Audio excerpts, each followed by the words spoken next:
ధూళ్మిట్ట మండలంలోని ధూళ్మిట్ట, లింగాపురం గ్రామాల్లో నిర్వహిస్తున్న వడ్ల కొనుగోలు కేంద్రాలను తహసీల్దార్ వై శ్యామ్ పరిశీలించారు. కొనుగోలు ప్రక్రియను పరిశీలించిన ఆయన రైతులకు ఎలాంటి ఇబ్బందులు కలగకుండా చర్యలు తీసుకోవాలని సిబ్బందికి సూచించారు. కేంద్రాల్లో వడ్ల తూకం, తేమ శాతం, రికార్డుల నిర్వహణ వంటి అంశాలను తహసీల్దార్ స్వయంగా పరిశీలించారు. రైతుల నుంచి వడ్ల కొనుగోలును వేగవంతంగా పూర్తి చేయాలని అధికారులకు ఆదేశాలు జారీ చేశారు. రైతులు తమ పంటను విక్రయించే సమయంలో ఎలాంటి సమస్యలు తలెత్తినా వెంటనే అధికారుల దృష్టికి తీసుకురావాలని తహసీల్దార్ సూచించారు.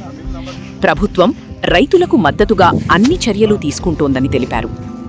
ఈ కార్యక్రమంలో కొనుగోలు కేంద్రాల సిబ్బంది, సంబంధిత అధికారులు పాల్గొన్నారు.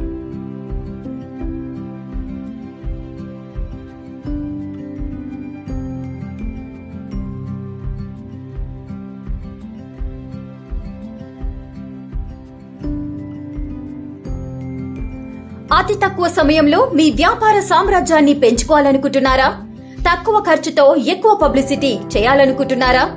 అయితే ఇంకెందుకు ఆలస్యం? మీ జేఎన్టీవీ తెలంగాణ ఛానల్లో అతి తక్కువ ఖర్చుతో ప్రకటనలివ్వండి. అత్యధిక లాభాలను సాధించుకోండి. వ్యాపార, వాణిజ్య, పాఠశాలలు, వైద్యశాలలు, హోటళ్లు, వస్త్ర దుకాణాలు, అన్ని రకాల వ్యాపార ప్రకటనల కొరకు సంప్రదించండి. మా ఫోన్ నంబర్స్ 8558280881 9247896607.